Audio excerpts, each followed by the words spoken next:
سپہر کے 3 بجے ہیں۔ السلام علیکم، یہ ریڈیو پاکستان ہے۔ عرفانہ شاہین سے خبریں سنیے۔ حسب معمول پہلے اہم خبروں کا خلاصہ۔ وزیر اعظم نے آج اسلام آباد میں پاکستان کی پہلی قومی سلامتی پالیسی کے عوامی پہلوؤں کا اجرا کیا۔ پارلیمانی امور کے وزیر مملکت نے منتخب نمائندوں سے کہا ہے کہ وہ پارلیمنٹ کو مضبوط کریں اور اس کا تقدس یقینی بنائیں۔ پنجاب کے گورنر نے صوبے میں منافع خوروں کے خلاف کارروائی کے لیے ترمیم شدہ آرڈیننس پر دستخط کیے ہیں۔ بھارت کے غیر قانونی زیر قبضہ جموں کشمیر میں کل جماعتی حریت کانفرنس کے چیئرمین نے بھارتی فوج کی جانب سے مسلسل ہلاکتوں کی مذمت کی ہے۔ دنیا کی سب سے کم عمر مائیکروسافٹ کی مستند ماہر عرفہ کریم رندھاوا کی 10ویں برسی آج منائی جا رہی ہے۔ اور 19 سال سے کم عمر کھلاڑیوں کا عالمی کپ کرکٹ ٹورنامنٹ آج سے ویسٹ انڈیز میں شروع ہو رہا ہے۔ خبریں تفصیل کے ساتھ۔ وزیر اعظم عمران خان نے آج اسلام آباد میں پاکستان کی پہلی قومی سلامتی پالیسی کے عوامی پہلوؤں کا اجرا کیا۔ اجرا کی تقریب سے خطاب کرتے ہوئے وزیر اعظم عمران خان نے کہا کہ یہ جامع پالیسی قومی سلامتی کی تمام توجیہات کو سمت فراہم کرے گی۔ وزیر اعظم نے کہا کہ کسی ملک کی سلامتی کی اس کی معاشی سلامتی سے منسلک ہوتی ہے اور قومی سلامتی پالیسی ملک میں جامع ترقی کو یقینی بنانے میں معاون ہوگی، جس سے ہر شعبہ ایک سمت پر گامزن ہوگا۔ انہوں نے کہا کہ ہر حوالے سے ایک شہری کی سلامتی ریاست کی ذمہ داری اور ترجیح ہے اور ایک فلاح ریاست کا یہی نظریہ ہے۔ عمران خان نے کہا کہ پاکستان تحریک انصاف کی حکومت والے صوبوں میں اس سال مارچ تک ہر خاندان کو صحت کارڈ ملے گا، جس سے اسے سالانہ 10 لاکھ روپے تک مفت علاج معالجے کی سہولت ہوگی۔ انہوں نے کہا کہ یکساں قومی نصاب تعلیم کی تیاری کا اقدام قومی یکجہتی کے حصول میں انتہائی مددگار ثابت ہوگا۔ انہوں نے کہا کہ تاجروں کو مراعات کی فراہمی کے نتیجے میں برآمدات میں اضافہ ہوا ہے اور انفارمیشن ٹیکنالوجی کے برآمدات 70% بڑھی ہیں۔ وزیر اعظم نے کہا کہ نئے 10 ڈیم تعمیر کیے جا رہے ہیں، جس سے آبی تحفظ یقینی بنانے میں مدد ملے گی۔ انہوں نے کہا کہ حکومت کے اقدامات کا مقصد موسمیاتی تبدیلی کے اثرات کو کم کرنا ہے، جس کا اعتراف عالمی سطح پر بھی کیا جا رہا ہے۔ اس سے پہلے قومی سلامتی پالیسی کے خد و خال کو اجاگر کرتے ہوئے قومی سلامتی کے مشیر معید یوسف نے کہا کہ یہ اتفاق رائے پر مبنی دستاویز ہے جو قومی سلامتی کی ہر جہت کے بارے میں رہنمائی فراہم کرتی ہے۔ انہوں نے کہا کہ وفاقی حکومت کے تمام متعلقہ محکموں، صوبائی حکومتوں اور ماہرین کی تجاویز لے کر ایک جامع دستاویز تیار کی گئی ہے۔ انہوں نے کہا کہ پالیسی میں معاشی سلامتی کی وضاحت بھی کی گئی ہے، جس کا مقصد شہریوں کا تحفظ، سلامتی اور وقار اور خوشحالی ہے۔ دستاویز کے اہم حصوں میں قومی سلامتی کا لائحہ عمل، قومی یکجہتی، اپنے معاشی مستقبل کو محفوظ بنانا، دفاعی اور علاقائی سالمیت، داخلی سلامتی، بدلتی دنیا میں خارجہ پالیسی اور انسانی تحفظ شامل ہیں۔ سینٹ میں قائد حزب اختلاف شہزادہ وسیم نے کہا ہے کہ گزشتہ روز ایوان زیریں سے پارلیمانی روایت کے مطابق مالیاتی ضمنی بل کثرت رائے سے منظور کیا گیا، جس سے یہ تاثر رد ہو گیا ہے کہ یہ ایک بلڈوز کر دیا گیا ہے۔ وہ آج سینٹ میں قائد حزب اختلاف سید یوسف رضا گیلانی کی جانب سے اٹھائے گئے نکات پر اظہار خیال کر رہے تھے۔ شہزادہ وسیم نے کہا کہ حزب اختلاف کی جماعتیں بذات خود 13 مرتبہ عالمی مالیاتی فنڈ کے پاس گئیں اور وہ عوام کو دھوکہ نہیں دے سکتیں۔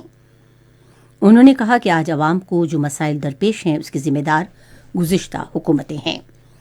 پارلیمانی امور کے وزیر مملکت علی محمد خان نے کہا کہ یہ منتخب نمائندوں کی ذمہ داری ہے کہ پارلیمنٹ کے تقدس کو مستحکم اور یقینی بنایا جائے۔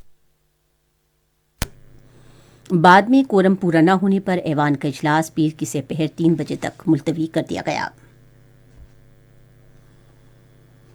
قومی اسمبلی میں آج حکومتی ارکان نے کہا کہ مالیاتی ضمنی بل 2021 پر تفصیلی بحث کرائی گئی ہے۔ انہوں نے کہا کہ اداروں میں اصلاحات لانا اور انہیں مضبوط بنانا پاکستان تحریک انصاف کا منشور ہے۔ پارلیمانی امور کے وزیر مملکت علی محمد خان نے اپنے خیالات کا اظہار کرتے ہوئے کہا کہ احتجاج کرنا حزب اختلاف کی جماعتوں کا حق ہے، تاہم اسپیکر کے عہدے کا احترام کیا جانا چاہیے۔ پاکستان مسلم لیگ نون کے رہنما خواجہ آصف اور پاکستان پیپلز پارٹی کے رہنما شازیہ میری نے مالیاتی ضمنی بل اور اسٹیٹ بینک آف پاکستان ترمیمی بل 2021 کی منظوری پر تنقید کی۔ ایوان کا اجلاس اب پیر کو تیسرے پہر 4 بجے تک ملتوی کر دیا گیا ہے۔ وزیر توانائی حماد اظہر نے کہا ہے کہ حکومت نے گھریلو استعمال کے لیے درآمد شدہ گیس کی قیمتوں کو مناسب سطح پر لانے کے لیے انتہائی اہم اصلاحات کی ہیں۔ وفاقی وزیر نے ایک ٹویٹ میں 2 اہم اصلاحات کے متعلق کہا کہ درآمد شدہ گیس کی نرخوں میں اضافے کے بل کی قومی اسمبلی میں منظوری دی گئی ہے اور اب یہ سینٹ کو بھجوایا جائے گا۔ انہوں نے کہا کہ اس قانون کو ایک تاریخی اور اہم اصلاحات قرار دیتے ہوئے اس بات کی یقین دہانی کرائی گئی کہ اس سے ملک کی توانائی کے تحفظ کو یقینی بنانے میں مدد ملے گی۔ پنجاب کے گورنر چودھری محمد سرور نے صوبے میں منافع خوروں کے خلاف کارروائی کے لیے ترمیم شدہ آرڈیننس پر دستخط کیے ہیں۔ نئے قانون کے تحت منافع خوروں اور ذخیرہ اندوزوں کو 1 ماہ سے 1 سال تک قید کے ساتھ 1 لاکھ روپے جرمانہ ادا کرنا ہوگا۔ گورنر پنجاب نے اس موقع پر گفتگو کرتے ہوئے کہا کہ منافع خوروں اور ذخیرہ اندوزوں سے آہنی ہاتھوں سے نپٹا جائے گا۔ سندھ رینجرز، پولیس اور قانون نافذ کرنے والے دیگر اداروں نے کراچی سمیت صوبے میں اسٹریٹ کرائمز، ڈکیتی اور منشیات اسمگلنگ کے خلاف مشترکہ حکمت عملی تشکیل دی ہے۔ یہ فیصلہ کراچی میں رینجرز کے director general major general Iftikhar Hasan کی زیر صدارت اجلاس میں کیا گیا۔ اجلاس میں صوبے میں امن و امان کی مجموعی صورتحال کا جائزہ بھی لیا گیا۔ یہ خبریں آپ ریڈیو پاکستان سے سن رہے ہیں۔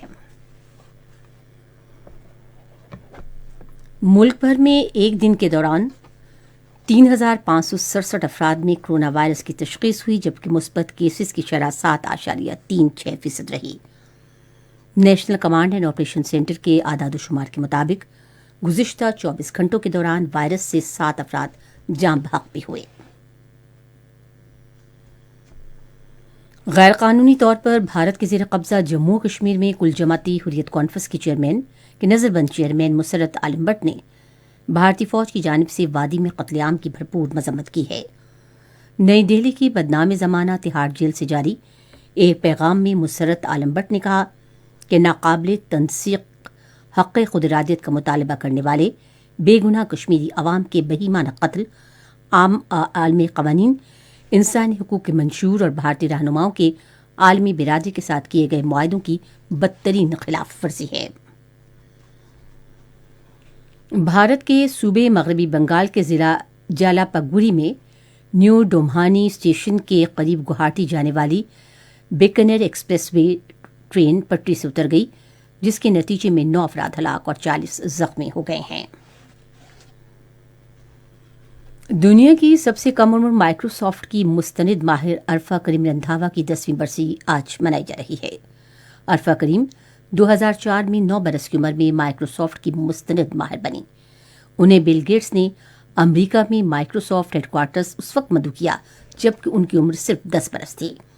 عرفہ کریم 2012 میں آج ہی کے دن 16 برس کی عمر میں لاہور میں انتقال کر گئیں۔ 19 سال سے کم عمر کھلاڑیوں کا عالمی کرکٹ ٹورنامنٹ آج سے ویسٹ انڈیز میں شروع ہو رہا ہے۔ پاکستان سمیت 16 ممالک کی ٹیمیں اس ٹورنامنٹ میں حصہ لے رہی ہیں۔ پاکستان اپنا پہلا میچ کل ٹرینیڈاڈ میں پاپوا نیو گینی کے خلاف کھیلے گا۔ ریڈیو پاکستان ہر تیسرے پہر 4:05 پر اپنے قومی پروگرام میں کلاسیکی گلوکار استاد امید علی خان کی برسی کے سلسلے میں موسیقی پر مبنی فیچر پروگرام نشر کرے گا۔ محکمہ موسمیات کی پیشگوئی کے مطابق آئندہ 12 گھنٹے کے دوران ملک کے بیشتر حصوں میں موسم سرد اور خشک، جبکہ بالائی علاقوں میں شدید سرد اور جزوی طور پر ابر آلود رہے گا۔ بالائی سندھ، پنجاب اور خیبر پختونخوا کے میدانی علاقوں میں شدید دھند چھائی رہے گی۔ آج ریکارڈ کیا گیا بعض بڑے شہروں کا درجہ حرارت: اسلام آباد اور Peshawar 19 degree centigrade, Lahore اور مظفر آباد 15، کراچی 24، کوئٹہ 11، گلگت 8 اور مری 10 ڈگری سینٹی گریڈ۔ بھارت کے غیر قانونی زیر قبضہ جموں کشمیر کے مختلف علاقوں کا ریکارڈ کیا گیا درجہ حرارت کچھ اس طرح سے رہا کہ سری نگر، بارہمولہ، پلوامہ میں 2 ڈگری سینٹی گریڈ، جموں 15، لے -3، اننت ناگ اور شوپیاں میں 3 ڈگری سینٹی گریڈ۔ خاص خبروں کا خلاصہ ایک مرتبہ پھر۔ وزیر اعظم نے آج اسلام آباد میں پاکستان کی پہلی قومی سلامتی پالیسی کی عوامی پہلوؤں کا جائزہ لیا۔ دنیا کی سب سے کم عمر مائکروسافٹ کی مستند ماہر عرفہ کریم رندھاوا کی 10ویں برسی آج منائی جا رہی ہے۔ اور 19 سال سے کم عمر کھلاڑیوں کا عالمی کپ کرکٹ ٹورنامنٹ آج سے ویسٹ انڈیز میں شروع ہو رہا ہے۔ خبریں ختم ہوئیں۔ مزید خبروں اور توضیحوں کے لیے ہماری ویب سائٹ ہے radio.gov.pk اور فیس بک کے link radio Pakistan news official پر آپ ہماری ان خبروں کی براہ راست ویڈیو اسٹریمنگ بھی ملاحظہ کر